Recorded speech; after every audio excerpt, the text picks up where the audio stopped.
आगे दिनेश बारे केकरा से लागल छे रे बाबा लागल नहीं छिए हो भर से बात कर रहल छिए बाबा मेला ना आबि गेले नवरात्रि के मेला। अरे बाप रे छोरा बाबू के कहबो ने तो हमको बात बता ये अपन जिला के दरभंगा के तोरा गे मेला घुमैबो मेला में तोरा गे चाउमीन खिएबो रनिया चल चल ये सबिया चल चल ये पूजिया चल चल ये पायल चल ना मैया दुर्गा के तोरा गे दर्शन करेबो दर्शन करा के पाऊ भाजी खिएबो रनिया चल चल ये पूजिया चल चल ये सबिया चल चल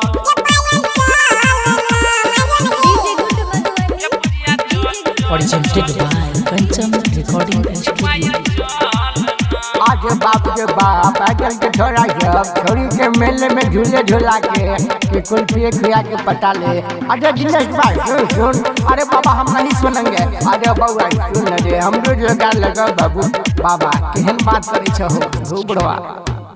नहा बाता के मेला छै मशहूर गे बेनीपुर में चूड़ी कंगन देबो कीन गे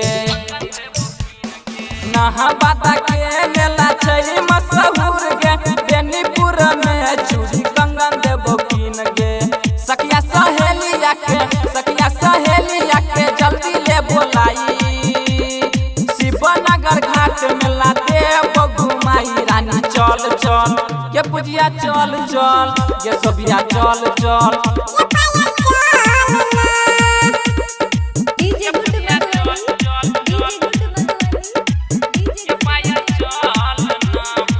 गे गोड की चल चल गे बुच्ची चल चल। आजा दिनेश बात की हेलो रे बाबा आराम से बात न हो सके की बात भ कते जोर से ढकबै छ। आजे यदि हेलो तम न कहै छियो बाबा त एले त शांत रह न सबके मालूम छै तोरो कूटे जत झूला झूले बतोरा हम पूरा रात गे मस्ती में करते दुनु के है ना बरात गे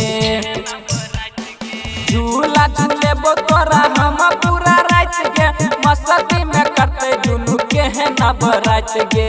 वेट नहीं करबो एते देख लेते भाई दिन सबे निपुरिया दे तो घुमाई रानी चल चल ये पूजिया चल चल ये सबिया चल चल आगे जरूर रहिए हम मुखिए बड़ पिया लसी पिए।